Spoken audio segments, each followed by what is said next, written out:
if I had a thing to plug into my cat's brains so they could talk to me, all they would say is feed me.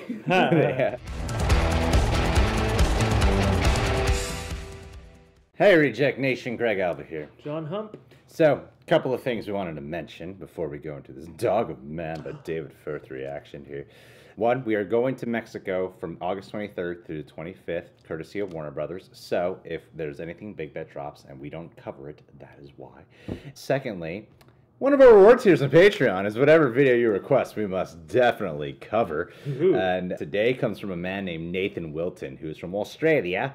And Nathan, we actually talked with this guy many months ago. He was one of probably our earliest patrons. Yeah. And then he kind of went away. I don't know why. He was dead to us for many months. Bitch, I don't know what your problem is. I would never say that to his face. He is far too good looking to call him that. Very sexy. Now he's back in our lives, and then he has this request right here.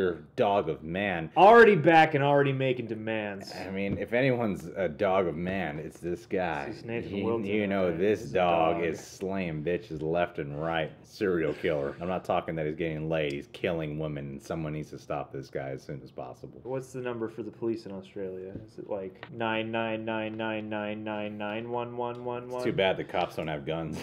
Nobody's got a gun in Australia. Apparently. Oh, see more David Firth this year than I ever have. I know. Hope I'm sharper for this one. I feel like I missed some deets on the last one. We both did. Yeah. We both got it wrong. Completely wrong ground.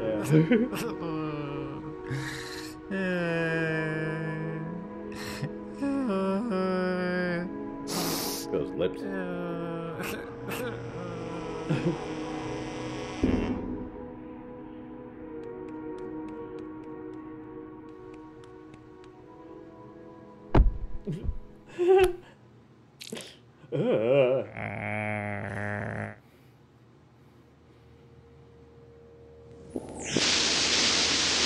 The tree has friendly growths, yet you do not.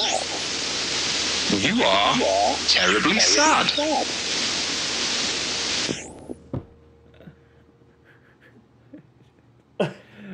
Just don't understand him. I don't either, but I love his imagination.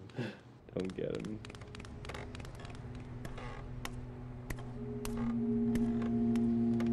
Those little details.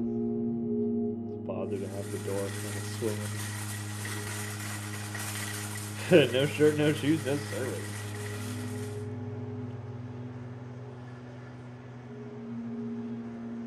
It's just seeds, too much seeds.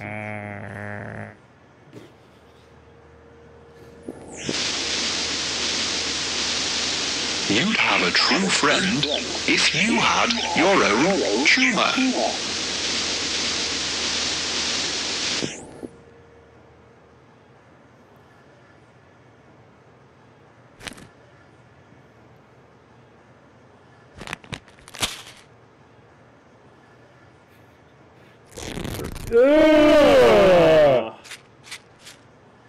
I don't spend it all in one place. I'm just gonna have one giant tumor.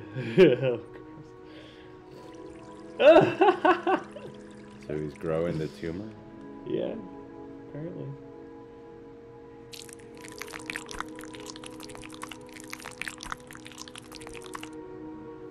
Great sound effects.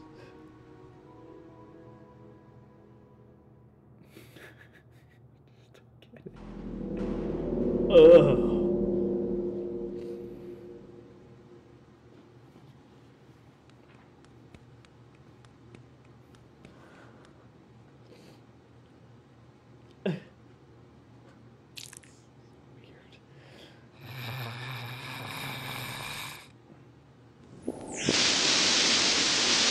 You may not live much longer. However, I am willing to offer you my body.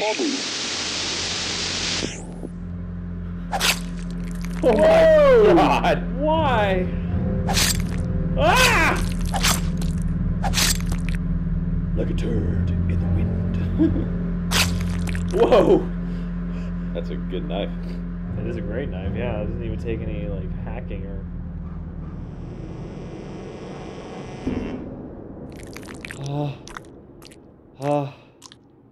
Oh no. How do you do it? How do you put himself together? Lick it. Yeah, of course.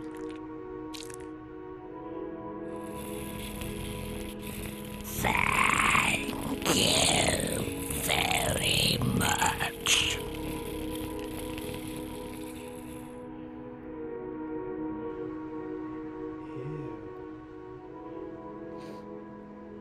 I get it. It's Darren Aronofsky's The Bible.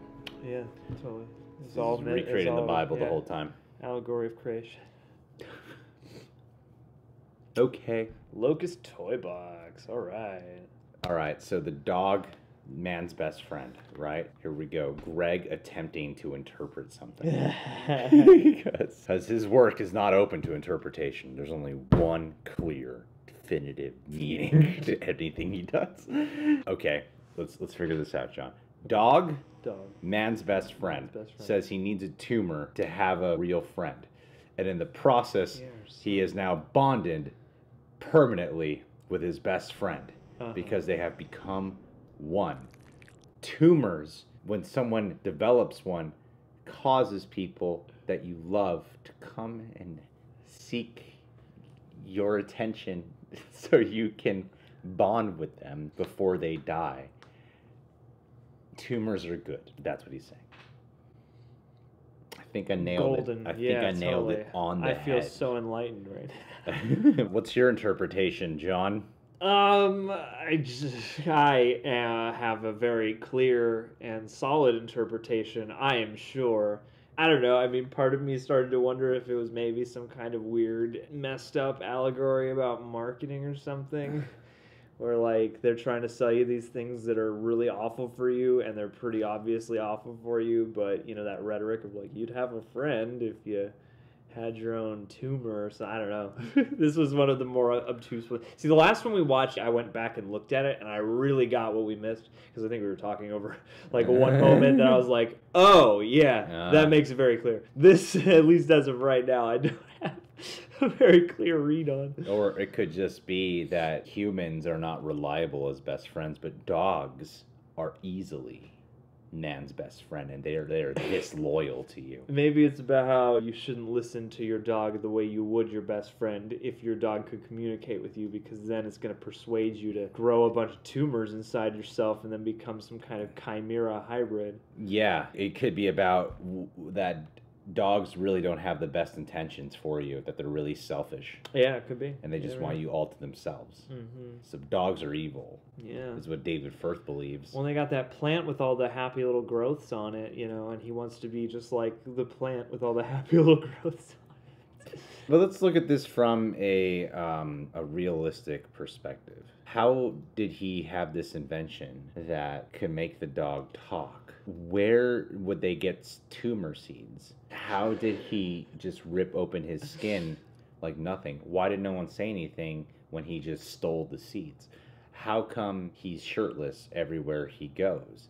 He's just confident. How did he chop off the dog into pieces, then chop off his own head and surgically attach himself to the dog's body when his own head was already cut off? These are the real questions. Maybe this has no meaning and it's just weird and random and made for a great 2008 creepy ass YouTube video. I think that could be the case. See, there's up next right here, Dog of Man Explained. Oh, I would be very curious to watch that. Well, actually, we're definitely not going to watch that and steal anything from them. Maybe this is just about being an individual and never listening to anyone around you, especially the dog who you have to communicate with by plugging a plug into his head so that he spits out a loudspeaker. Yeah. I don't know. I mean, it could be some kind of weird being impressionable analogy.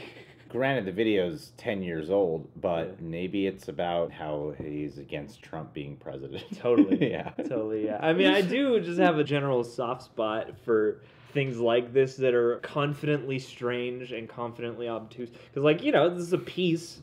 It's only 4 minutes, and it's really strange and really kind of creepy and unsettling. And I just appreciate it on that level. See, the thing is, like the Cream video, looking back at that, and even at the time, I was like, okay, I get it. There's something at work beneath the surface of this, and I'm sure there's something at work beneath the surface of this too. But oddly, I feel even further away from it, held it at a further arm's distance in this video. How you doing with your cat hair? There's so much. You should get some cat hair seeds. You could just grow it all over yourself. Maybe a dog always needs to rely on his owner to be fed. So if he becomes one with the owner, he can constantly feed himself. Hence, he doesn't need the owner anymore. Or maybe by being complacent and taking all of your life advice just from all the people around you, you become like a Frankensteinish hybrid of yourself and the people around you. Yeah. Just gonna start. We're done. Throwing things at the wall. We're done. Thanks, David Firth. Happy birthday, Nathan Wilton. You guys can subscribe to the Reject Nation. Click that notification bell. Check us out, Patreon, where we know so much. And goodbye.